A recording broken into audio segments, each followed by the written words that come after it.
What's up, everybody? Clint Esposito here. We're going to go over the Houston track map, the Houston entry list in 250, 450, and some predictions.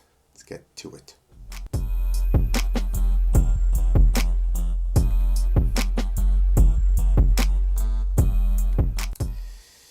What's up, Supercross fans?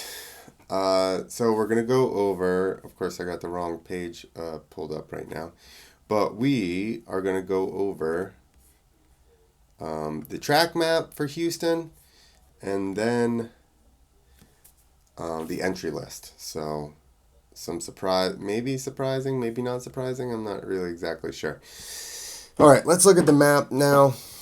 I do like this year that they're having the start cross a lot of sections because it doesn't really, the way they've have been doing it, it hasn't really been interfering with the track itself or the start, but it uses the floor better because otherwise you have this really big start straightaway, like smack in the middle of the place, and then it's basically dead space, for the rest of the time as far as course building. So they're getting longer start straights in and not killing the footprint of the floor. This one's a little bit, it seems, looking at it, it seems a little dead over here because of it going through the start straightaway twice in some cases. Look how long that's going to be from this little, which way are we going here? Come up left, through, under. I do like the over under, where it is. Okay, so you're going to be going this way. So you're going to come out of this long sand sweeper, and then there's just a single, and then you come all the way across the turn to hit a triple double. With that much room, are they just going to jump into the corner? They're just going to bonsai it, ATV Unleashed, MX versus ATV Unleashed style, just bomb the whole thing into the corner. I mean, I realize they're not going to do that, but that is a lot of run there. So then now they have a little rhythm section, 3, 1, 2, 3, 4, 5, 6, triple, maybe. And then blast back across this thing into this hairpin. And then back across this, okay, so in between the start straight here, there's a little single dealio. And then on the way back out, there's a little single dealio. My assumption on the way back out is they're going to hit this single, jump into here. And then, or maybe, yeah, I would imagine jump the first jump here. And then, quote, triple, double. Although that one landing, so maybe, it looks like, obviously you can roll that one from the corner, that single, and then go onto the table and off. But I feel like even at that point, you would probably just jump over top of the table, hit that bigger one, the big one, and then 3 out. But if those two are bigger, then you're going to go higher. You don't want to go necessarily higher. And then a real long whoop section. And then into a right-hander over top of the shenanigans, whatever you want to call it. Chicane. Look at it from the other side. And nothing different, I wouldn't say. Well, so we're going to just see how... I do like the changes in the tracks. It's not the same. We're going to see how this one plays just with all that space from, the obstacle to the turn in both of those scenarios. So I guess, like sand section, you're going to come out of here. It looks like there's a little single coming out. So I don't think that is still a lot of run at a triple, dude. On a 450, like you're basically going to be decel off of that thing, I would imagine. Not me, I wouldn't, but they're going to be because they go real fast and they're confident, which is I think that's scarier. To me, that would be scarier, having all that run in at a 64-foot triple. You know what I mean? That's you could definitely get cooking on that thing on a 450, even a 250. What's this deal over here at the end? Okay, I just realized that they got their little end. They really did use this floor well, because they even come in the tunnel down here and have a little 180 berm down the opposite side from the start straight. So I wonder how long the lap times are going to be, because they, like I said, they did use a lot of this floor. And we're just going to see how the really long entry and exits out of those turns, across start straight is going to be. I would imagine, like I said, it'd be a teeny bit awkward, but these are also the best riders in the world. So there's that. I wouldn't expect them to be scared like I would be. All right, here we go. Dirt Bike Lover. This is the only place that I could find it. Don't know how they found the entry list, but good job, guys. So here we go. HRC. They even broke it down by team. So HRC has Hunter Lawrence, and Chance Hymas is going to do Select East Regional Rounds, which is weird, right? He's only going to do Select Eastern Region Rounds, which there's only, 7 or 8 Eastern rounds anyway. Probably, what is there, 16 rounds? I would imagine there's 7, 8 and 8, 16. You guys know I don't research before I do any of this, so I like to ask the tough questions together. And then eventually, a day later, somebody comments on YouTube and then lets me know that I was wrong, which is fine. Anyway, it does seem weird, right? Just, I guess maybe they want to keep it low pressure, son. Don't even worry about series. Don't worry about championship. You're just going to do a couple rounds here, a couple rounds there when you feel comfortable, and that's going to be it. Red Bull KTM, Tom Bayal. And I hear it all the time, but I still don't know. So he is a European rider, just came over. Again, I've not seen, it's not again, because I haven't said this before, I don't think. But I've not seen him ride Supercross. So, but he's committed to the whole thing, so I would imagine doing fairly good. Rockstar Energy Husqvarna, Jalik Swoll out with a broken hand. Talon Hawkins. So Rockstar only has Talon Hawkins on 250. TLD, Michael Moseyman. Is that it? Who did they just have? Pierce Brown for the other coast too? Okay, Monster Energy Star Racing Yamaha. This is where it gets interesting, people. Nick Romano, who's a Pennsylvania boy, I believe. Jordan Smith, Nate Thrasher, and Hayden Deegan. That's right. He's not going to let last week's terrible showing at Future Cross Supers deter him from stepping it on up to the big boys. Now, I say that, but I think it was... so he qualified second in both timed qualifiers last week. My personal opinion on what happened, he wanted to win that very badly, and he wanted to show everybody that he was going to smoke all these fools. And he did not get the whole shot, and then was still dead set on just decimating everybody.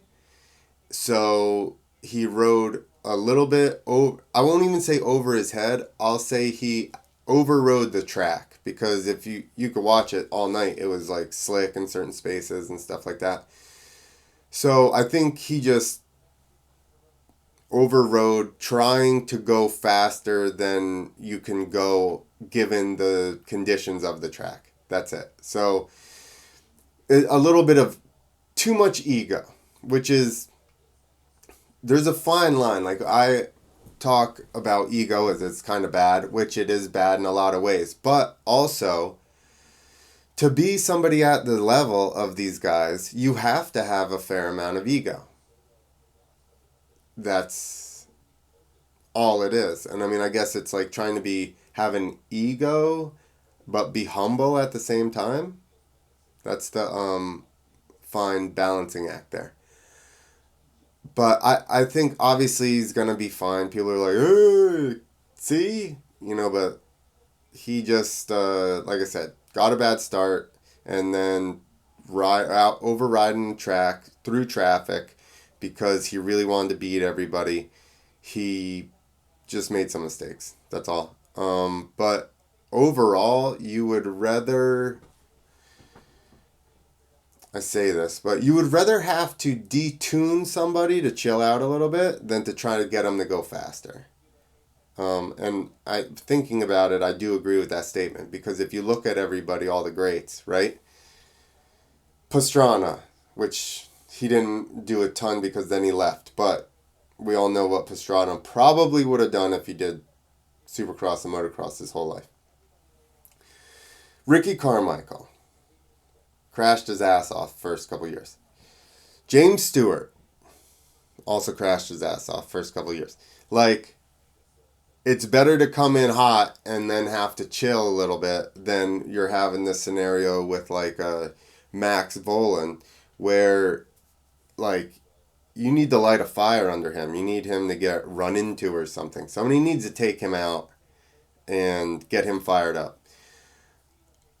Because I would hate for it to be like he doesn't get out of the mode of being like I think that with his scenario, they brought him up and they were like, same thing they're doing with Vial, I don't know. And they're like, hey, take it easy. No worries. Blah, blah, blah. But then he got stuck in that mode of taking it easy. And now, especially Supercross, you need some aggression. You need to be a little bam bam. You need to be a little bam bam. That's all I'm saying in Supercross. So it's better, way better to have to detune Hayden and be like, hey, chill out, dude. Take some fifths. A couple. And then go for it. Just to get your feet wet, get used to the program. But once Brian, there was an interview, I think No, it wasn't Swap. It was like Motocross Action or something did an interview with Brian Deegan, and he was like, oh, if it works out, there's more next week. And I'm sure that in their heads it was like going out and winning probably, or top 3 at least. But I don't necessarily think it's a bad thing. If anything, it just says like he's still confident and like I can still run with those guys. I just had a bad weekend. And the same ticket, like I said, if he can chill just a little bit, just chill a little bit. Don't be complacent, but chill a teeny bit. That's all. That was a long amount of time dedicated to that, but that's fine. All right, next we have Monster Energy Pro Circuit Kawasaki. Joe Shimoda will miss Houston with a shoulder injury, but I think it's his collarbone. I don't think it's a shoulder injury. I could be wrong. Pretty sure it was shoulder. Seth Hamaker out with a broken wrist. Chris Blows out of was he retired again? And then Pro Circuit's like, shit. Well, at least we know he'll finish some rounds. And then you got Jet Reynolds out with a broken wrist. Listen, if Chris Blows gets hurt on there, there's definitely a curse on Pro Circuit Kawasaki. Right? Because he knocked himself into zombie mode and then still continued to race. So I don't, come on, Chris. They need to hire, I know who they need to hire. Chiz. Bro. Chiz has been around just doing the exact same thing. I'm not saying that's bad. He's a Supercross rider. He makes mains. He gets good finishes. But my point is, day in, day out, same spot. Doesn't matter. But I mean, he's got a ride. I get it. But I'm just saying. Progressive HEP Suzuki, another kicker. Marshall Welton. Don't know the name. Did he just move up? Phoenix Honda Racing. Jace Owen, Cullen Park. Cody Shock, Caden Braswell. That's a good lineup. Cody Shock was from New York State or something. Because I know that I saw him race here in New Jersey a bunch of times. Super fast at Englishtown. Dude got, I think he fell first turn or something, and came from way back and was in first place by like lap 2 or 3 in the A class, like 450A.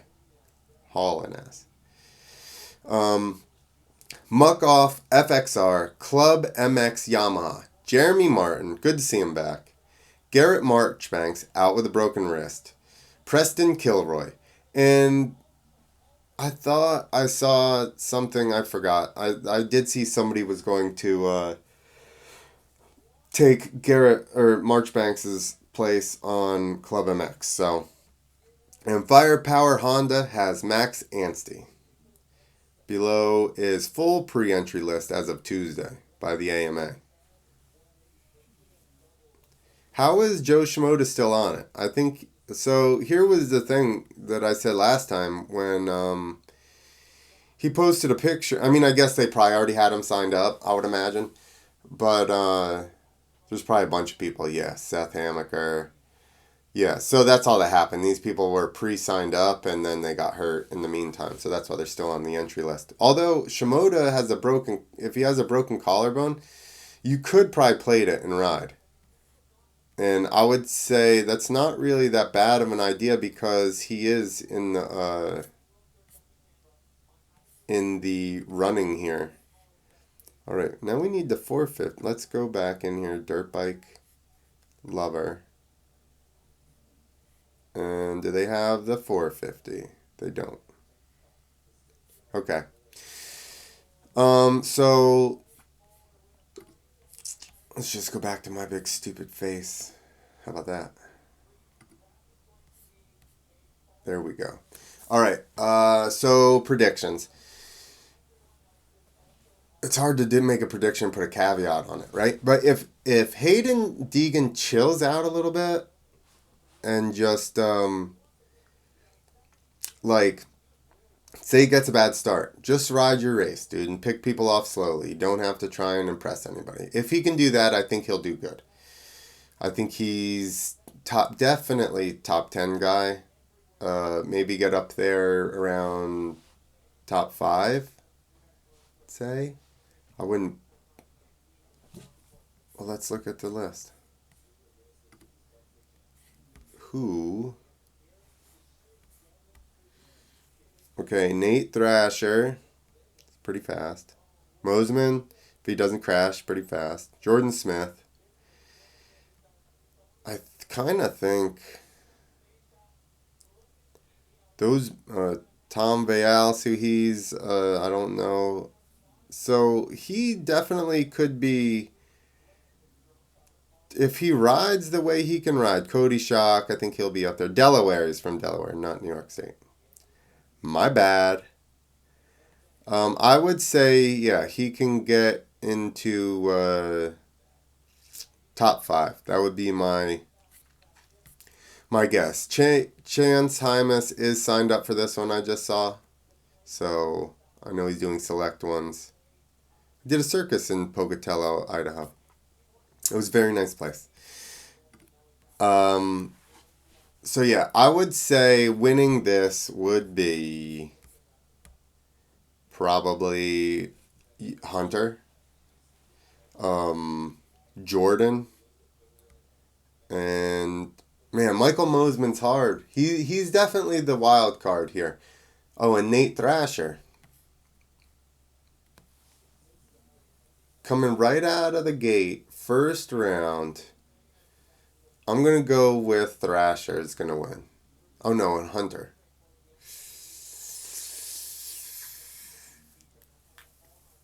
Hunter, it's between Hunter in my head. Hunter, Nate Thrasher, Michael Mosman, Jordan Smith. One of those, this is my prediction. One of those 4 guys is going to win. In any order, that's your top 4, unless... Yeah, that's your top 4. I'm not sure. Jordan Smith, Michael Mosman, Nate Thrasher, and Hunter. They're all. Why is Hunter not on this list here? The actual AMA list from the of people signed up as of Tuesday still does not have Hunter on it.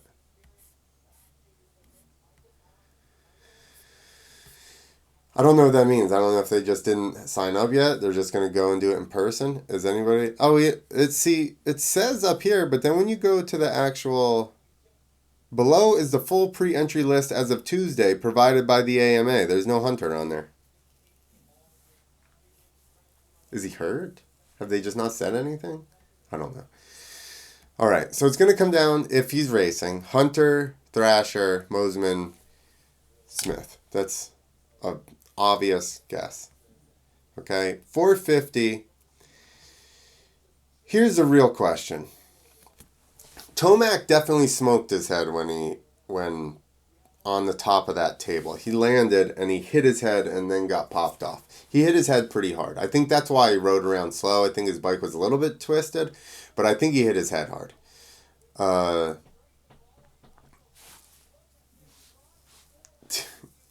If that's the case, like, is this his first real good crash on that Yamaha? Almost, like a year and a half, he hasn't really had a crash. Now all of a sudden, boom, it's like, oh shit. That's how I felt about my 450. And then I cased a triple and I broke my tib fib. And then that was a shit show after that. But is that going to make him worried? Is Malcolm back? I'm not going to say Malcolm's going to come out and win this week. But you really have also Kenny's looking good. I think Kenny's figuring his bike out. Figure he didn't have very much time on there, so I think that week, the second week being canceled, helped him, and I think he is figuring that bike out, getting it working better. And it seems like his fitness is not an issue, or his health is not an issue, because he's strong at the end of the races. So that's all very good. And he seems to have, we all know he seems calmer this year. He said that stuff the last year or two, but this year he actually does seem calm. Maybe it's like a better scenario with the team, so now he's just more relaxed overall, which is always good. Cooper Webb's going to be there. He could very well win. I haven't seen where he's been just outright fastest. Like even Kenny, I think, was faster than Cooper. He just couldn't get around him. That was Barsha that week. He couldn't get around because of that lapper. A-Ray was in the way. And then he never got a good shot at him again. And he was pretty competitive. Cooper and Roxon were very similar the last race. So it really comes down to starts between those guys. And as long as Kenny doesn't let Cooper have his number anymore, and just pick him off last lap. So I think you're definitely going to have Roxon and Cooper Webb up front. I think actually El Hombre too, because he seems like he's figuring it out, chilling out a little bit. He's still got good speed, but he's not making he had a little bit more speed last year, but he kept making really big mistakes. So he's been good with making mistakes so far this year and being consistent. So obviously at this point, I think everybody's got to wait for Cooper or Eli to mess up, because they seem like they're most consistently top, like 5, basically. 3. Really 3, but top 5. So, I think overall championship's coming down between those guys. Cooper, Tomac, then you have El Hombre and Roxon in the mix. Those are the 4 people I see going the distance this year to really get it going. I'd say I don't think Tomac is going to win this week. I think there's going to be a small amount of time of rebuilding confidence. and I could be wrong, but just going, I like to play stuff just by how things are going in their lives or whatever, and how they're feeling about the scenarios must be right now. And he definitely, if you haven't crashed like that in a while and you haven't crashed on the new bike, and he was obviously getting very confident, I would say it's probably going to be just a step back. So I think if people are going to capitalize, they need to do it right now and get in his head. And like I keep saying, the people that are going to do it are Cooper Webb, probably mostly at the moment, Jason Anderson, and Roxon. I think none of them are really that worried about Roxon. That's why I say Cooper would be the first one to get into Tomac's head. Then Anderson, Anderson would have to show that he's a little more consistent, like just be there a couple more races, I think, and then he becomes a threat. And same thing with Roxon. If he can, same thing. I don't think they fear him really because of the way the last couple of years have going. But if he is feeling good and they're dialing that bike in more and his health seems to be good, I think he's a real threat for the championship. So there you have it, people. I really just skated around actual predictions for places the whole time. But Bethany and I have been talking about doing a pre-race show, just getting on here live and actually running through practice times and stuff like that, and then going on those the two major, RM ATV and Pulp MX, and actually picking our own teams and just doing it from watching practice and having those things as references. So if you think that'd be cool, let me know. We're going to do it anyway. So if you watched this long, thank you. And I always forget to do the ad, so do it now. Everybody, please go to nanobella.com. It is CBG, which is a precursor. You can't even see it because it's close enough color to the label is close enough color to my background here that now it's invisible. Okay. Well, it's CBG, which is a precursor to CBD. Okay, and it's called nano because they've made it super small nanos or something. So they absorb faster and work better. And that is nanobella.com, and you can get 15% off with the code CLINT, CLINT 15. Please go over there, visit. You get 15% off. I get a little bit of the action so that I can sit at home and make these stupid videos. Okay? Thank you, guys. Follow me on the thing. Please, if you enjoy... Listen, I'm not at the track. I'm not Moto Spy or whatever the hell. I just gather information from the internet and give you my perspective, hopefully with a little bit of humor.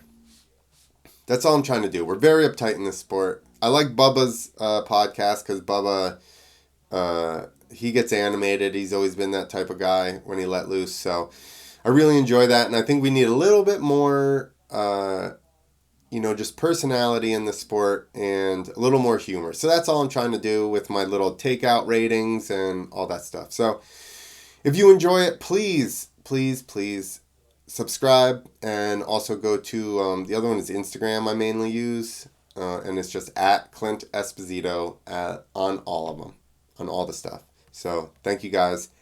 Later.